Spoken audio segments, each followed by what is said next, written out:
زندگی میں انسان پر بہت سی مشکلات اور بہت سی تکلیفیں آتی رہتی ہیں۔ ایسے میں بعض اوقات انسان ڈپریشن کا شکار ہو جاتا ہے، اسے یہ نہیں پتا چلتا کہ اب وہ کیا کرے، لیکن اس کا حل نبی صلی اللہ علیہ وسلم نے ہمیں بتایا ہے۔ حضرت اسماء بنت امیس کہتی ہیں کہ مجھ سے رسول اللہ صلی اللہ علیہ وسلم نے فرمایا، کیا میں تمہیں ایسے کلمات بتاؤں کہ جن کو پڑھنے سے غم اور پریشانی دور ہو جاتی ہے، اور وہ ہے اللہ اللہ ربی لا اشرک بہ شیئا، اللہ اللہ ہی میرا رب ہے، میں اس کے ساتھ کسی کو شریک نہیں کرتا۔ جب انسان کثرت سے اس کی تکرار کرتا ہے تو بڑے سے بڑا رنج اور غم دور ہو جاتا ہے، کیونکہ نبی صلی اللہ علیہ وسلم نے جو بھی ہمیں تعلیم دی ہے وہ دراصل اللہ سبحانہ تعالیٰ ہی نے آپ کو دی تھی، اور اسی کی روشنی میں آپ نے وہ تمام چیزیں ہمیں سکھائیں۔ اسی طرح حضرت یعقوب علیہ السلام پر جب بہت غم آیا بیٹے کی جدائی کا، تو انہوں نے بندوں سے شکوہ شکایت نہیں کی، بلکہ کیا کہا، انما اشکو بثی وحزنی الی اللہ، انما اشکو بے شک میں شکوہ کرتا ہوں، بثی وحزنی اپنے رنج و غم کا، الی اللہ صرف اللہ کی طرف۔ اور حقیقت یہ ہے کہ جب انسان ایسی حالت میں اللہ کی طرف رجوع کرتا ہے تو اللہ سبحانہ وتعالیٰ اپنے غیب کے خزانوں سے اس کی مدد کرتا ہے اور اس کو تنہا نہیں چھوڑتا، اس کو تھام لیتا ہے۔ لفظ اللہ کے ساتھ پکارنا دعاؤں کی قبولیت کا ذریعہ بنتا ہے۔ ایک اور روایت سے ہمیں پتہ چلتا ہے، عبداللہ بن بریدہ اسلمی اپنے والد سے روایت کرتے ہیں کہ نبی صلی اللہ علیہ وسلم نے ایک شخص کو دعا میں پکارتے ہوئے سنا، اللہم انی اسألک بأنی اشہد انک انت اللہ لا الہ الا انت الاحد الصمد الذی لم یلد ولم یولد ولم یکن لہ کفوا احد۔ تو آپ نے فرمایا، قسم ہے اس ذات کی جس کے ہاتھ میں میری جان ہے، اس نے اللہ کے اس نام کے ساتھ دعا کی ہے جس کے ساتھ دعا کی جائے تو قبول کی جاتی ہے، اور اگر سوال کیا جائے تو عطا کر دیا جاتا ہے۔ یعنی بندہ اپنے رب سے جو کچھ مانگتا ہے رب اسے عطا کرتا ہے۔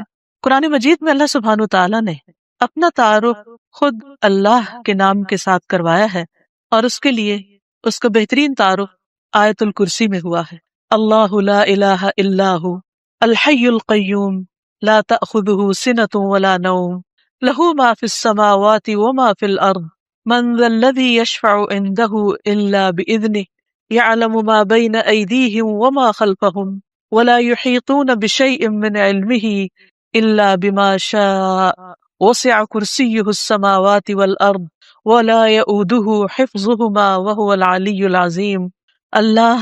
اللہ وہ ہے کہ اس کے سوا کوئی معبود نہیں، زندہ ہے، ہر چیز کو قائم رکھنے والا ہے، نہ اسے اونگ آتی ہے اور نہ نیند، جو کچھ بھی آسمانوں اور زمین میں ہے اسی کا ہے۔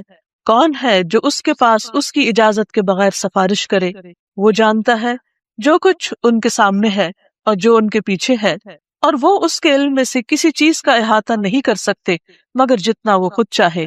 اس کی کرسی آسمان و زمین پر چھائی ہوئی ہے اور اسے ان دونوں کی حفاظت نہیں تھکاتی، وہ سب سے بلند اور سب سے بڑا ہے۔ یہ ہے اللہ رب العالمین۔ لفظ اللہ سبحانہ تعالیٰ کا ذاتی نام صرف اللہ ہی کے لیے مخصوص ہے۔ پوری کائنات میں اللہ کے نام سے سوائے اس کے کوئی بھی نہیں جانا جاتا۔ عربی لغت میں یہ لفظ 4 معنوں میں استعمال ہوتا ہے۔ نمبر 1 المعبود، یعنی اللہ کون ہے؟ وہ جو معبود ہے، خاص الہ ہے جس کی عبادت کی جاتی ہے۔ نمبر 2 الملجا، جس کی پناہ لی جاتی، خوف میں، غم میں، پریشانیوں میں، جس کی طرف رجوع کیا جاتا ہے، جو پناہ گاہ ہے۔ نمبر 3 المفزوع الیہ، یعنی گھبراہٹ میں جس کی مدد حاصل کی جاتی ہے۔ جب سارے سہارے ٹوٹ جاتے ہیں تو ہر انسان، خواہ وہ اس کو نہ بھی مانتا ہو، پھر بھی اسی کی طرف لوٹتا اور پلٹتا ہے۔ اور چوتھا معنی ہے المحبوب، وہ محبوب جس کے ساتھ عظیم محبت ہو، ہر چیز سے بڑھ کر محبت ہو، اور اس کے بارے میں عقل حیران ہو، لا تدرکہ الابصار، جس کو نگاہیں نہ پا سکتی ہوں، وہ یدرک الابصار، اور وہ سب نگاہوں کو دیکھتا ہے، جانتا ہے کہ کون سی نگاہ کس طرف اٹھی ہے۔ اللہ جل جلالہ کا یہ نام قرآن مجید میں سب سے زیادہ استعمال ہوا ہے۔ 2500 سے زیادہ بار لفظ اللہ قرآن مجید میں مختلف جگہوں پر آیا ہے، مختلف آیات میں، اور جس آیت میں اللہ سبحانہ تعالیٰ کا تعارف کروایا گیا وہ آیت الکرسی قرآن مجید کی سب سے بڑی آیت شمار ہوتی ہے۔ پھر یہ کہ لفظ اللہ کے کچھ خصائص بھی ہیں۔ اس لفظ کی سب سے پہلی خصوصیت ہے کہ یہ اللہ سبحانہ و تعالیٰ کا اسم اعظم ہے۔ امام غزالی کہتے ہیں کہ جان لو کہ یہ نام 99 ناموں میں سب سے زیادہ عظیم ہے، کیونکہ یہ اس ذات الہیہ پر دلالت کرتا ہے جو تمام صفات الہیہ کو جمع کرنے والی ہے۔ یہ اس ذات کا نام ہے جس کی ساری صفات ہیں، یہاں تک کہ کوئی بھی صفت اس سے جدا نہیں ہوتی، یعنی باقی ساری صفات اسی کی ہیں، یعنی اللہ سبحانہ و تعالیٰ کی۔ پھر ہم دیکھتے ہیں کہ یہ نام ہر حدیث میں وارد ہوا۔ نبی صلی اللہ علیہ وسلم کی جتنی بھی حدیثیں ان کے شروع میں ہر جگہ آتا ہے قال رسول اللہ صلی اللہ علیہ وسلم یا عن النبی صلی اللہ علیہ وسلم۔ تو حدیث کا جتنا بھی ذخیرہ ہے، جتنا بھی خزانہ ہے، اس میں سے ہر حدیث میں اللہ سبحانہ و تعالیٰ کا نام آتا ہے، اسی کی طرف نسبت جاتی ہے۔ پھر اسی طرح تمام اسماء حسنہ کی نسبت اللہ کی طرف ہے، وَلِلَّهِ الْأَسْمَاءُ الْحُسْنَى، اور اللہ ہی کے لیے ہیں سارے اچھے اچھے نام، فَادْعُوهُ بِهَا، بس تم اس کو ان ناموں کے ساتھ پکارو۔ یعنی کیسے کہا جاتا ہے؟ اللہ کون ہے؟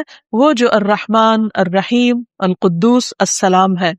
پھر یہ ہے کہ یہ نام سب سے زیادہ پکارا جاتا ہے۔ مثلاً دعاؤں کو اگر ہم دیکھیں، نبی صلی اللہ علیہ وسلم نے اللہ سبحانہ وتعالیٰ کو جن ناموں سے پکارا ان میں سب سے زیادہ یہی نام آتا ہے اللہم کے ساتھ۔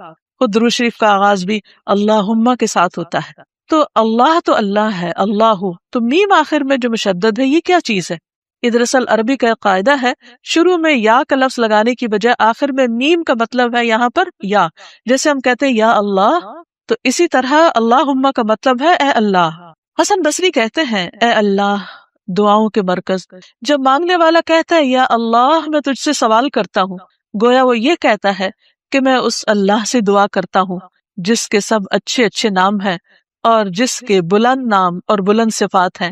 پھر یہ بھی یاد رکھیے کہ مخلوق میں سے کسی کے اندر آج تک جرت نہیں ہوئی کہ وہ اپنا یا کسی اور کا نام اللہ رکھ دے۔ اللہ سبحانہ وتعالیٰ نے سب کی زبانیں پکڑ رکھی۔ پھر اسی طرح ہم دیکھتے ہیں کہ ہماری نماز کے ہر ایکشن میں یہ نام لیا جاتا ہے۔ مثلا نماز کا آغاز ہوتا ہے تکبیر تحریمہ سے، آغاز میں پہلا لفظ ہی کیا ہے؟ اللہ اکبر، اللہ سب سے بڑا ہے۔ پھر دعا استفتاح ہے، اس میں آتا ہے سبحانک اللہم و بحمدک، اللہ کا نام ہے۔ رکوع میں ہم جو دعائیں مانگتے ہیں ان میں سے دعا ہے سبحانک اللہم ربنا و بحمدک۔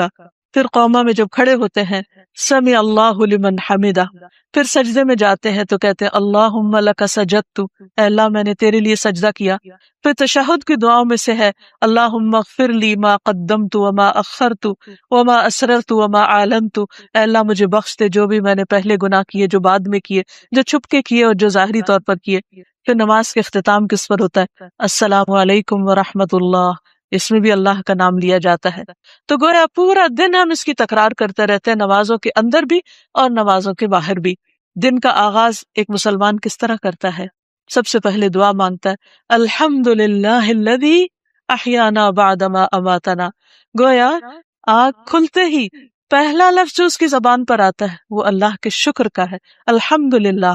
پھر اسی طرح مختلف کام کاج کرتے ہوئے اگر چھینک آ جاتی ہے تو الحمدللہ، کسی اچھی چیز کو دیکھتا ہے انسان تو سبحان اللہ، اللہ کی قدرت یاد آتی ہے۔ پھر کسی چیز پر حیران ہوتا ہے کہتا ہے ماشاء اللہ۔ پھر اسی طرح کوئی گناہ ہو جاتا ہے تو کہتا ہے استغفر اللہ، بلندی کی طرف چڑھنے لگتا ہے تو کہتا ہے اللہ اکبر، نیچے کو اترنے لگتا ہے تو کہتا ہے سبحان اللہ۔ پھر اسی طرح دن کے سارے کام کاج کرتے ہوئے جب رات کو سونے لگتا ہے تو دائیں طرف لیٹتے ہوئے اپنا دائیں ہاتھ اپنے دائیں گال کے نیچے رکھ کر اپنے رب کو پکارتا ہے اللہم بسمک اموت و احیا۔ قرآن مجید سے ہمیں پتہ چلتا ہے کہ جس قوم میں بھی کوئی نبی جو آیا اس نے لوگوں کو اللہ کی عبادت ہی کی دعوت دی۔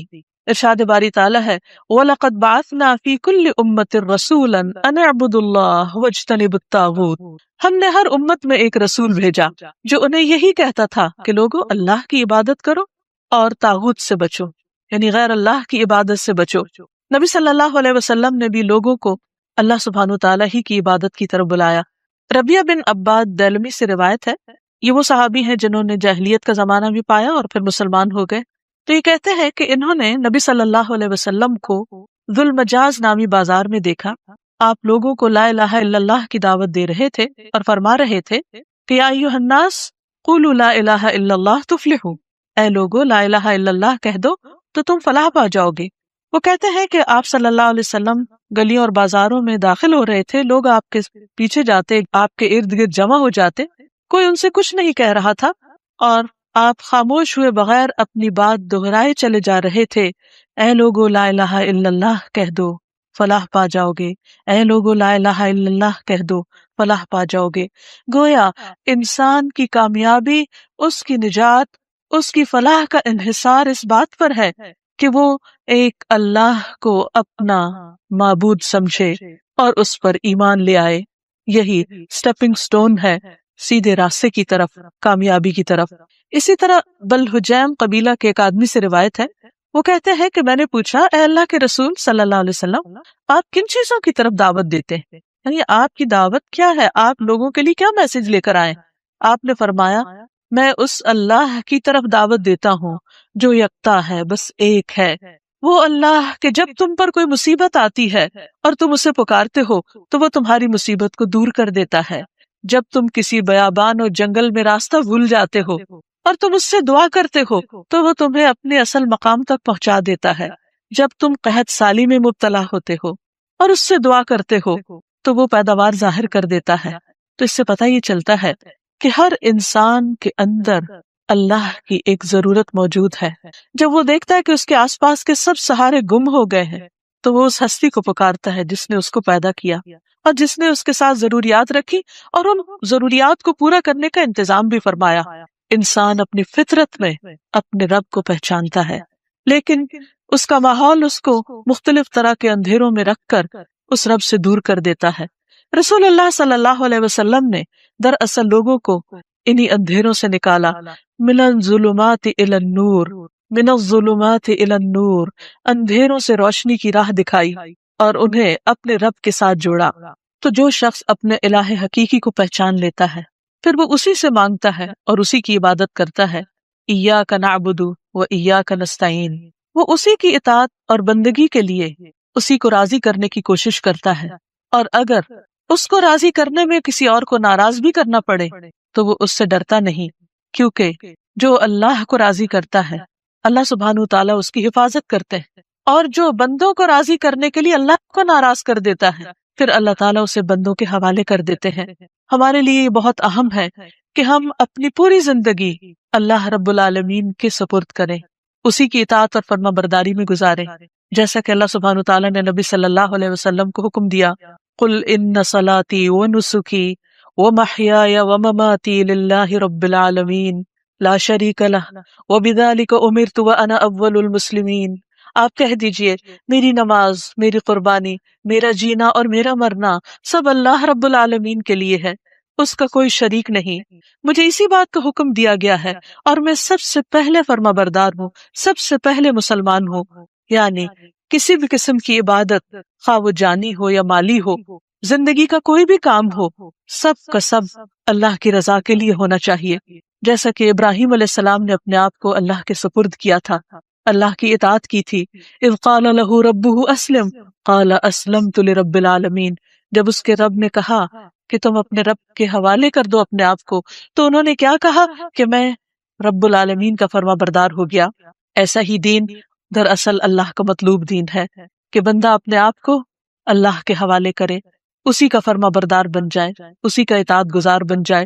ارشاد باری تعالیٰ ہے، وَمَنْ أَحْسَنُ دِينًا، اس سے اچھا دین کس کا ہو سکتا ہے، ممن اسلم وجہہ للہ، جس نے اپنا آپ اللہ کے حوالے کر دیا، اپنا چہرہ اللہ کے لیے تابع کر دیا، اس کے آگے جھک گیا، اس کی بات کے آگے، اس کے حکم کے آگے، وہ محسن، اور وہ محسن بھی ہے، ہر کام کو بہت اچھی طرح کرنے والا ہے، واتبع ملت ابراہیم حنیفا، اور اس نے ملت ابراہیم کی پیروی کی، واتخذ اللہ ابراہیم خلیلا، اور اللہ نے ابراہیم کو اپنا دوست بنا لیا۔ تو جو شخص اللہ کی اطاعت اور فرما برداری کرتا ہے وہ اللہ کا خاص بندہ بن جاتا ہے، اور جو اللہ کا خاص بندہ ہوتا ہے وہ دنیا میں سب سے زیادہ خوش قسمت ہوتا ہے، کیونکہ اسے دنیا کے کسی بڑے کا فیور نہیں، اللہ کا فیور اور اللہ سبحانہ تعالیٰ کی رحمت اور بخشش اور عنایت اور رضا اس کو حاصل ہو جاتی ہے۔ اور اس سے بڑی کیا چیز ہو سکتی ہے اس شخص کے لیے جو اللہ کو اپنا رب مانتا ہو۔ اسی لیے ایسا بندہ جب رات کو سونے لگتا ہے تو اپنا سب کچھ اللہ کے سپرد کر دیتا ہے اور یوں اللہ سبحانہ تعالیٰ کے آگے عاجزی اور فریاد کرتا ہے، اللہم اسلمت نفسی الیک ووجہت وجہی الیک وفوضت امری الیک والجأت ظہری الیک رغبتا ورہبتا الیک لا ملجا ولا منجا منک الا الیک آمنت بکتابک الذی انزلت وبنبیک الذی ارسلت۔ اے اللہ، میں نے اپنی جان تیرے سپرد کی، اپنا چہرہ تیری طرف کر لیا، اپنا معاملہ تیرے سپرد کر دیا، جتنے بھی پریشانیاں غم اور ہم ہیں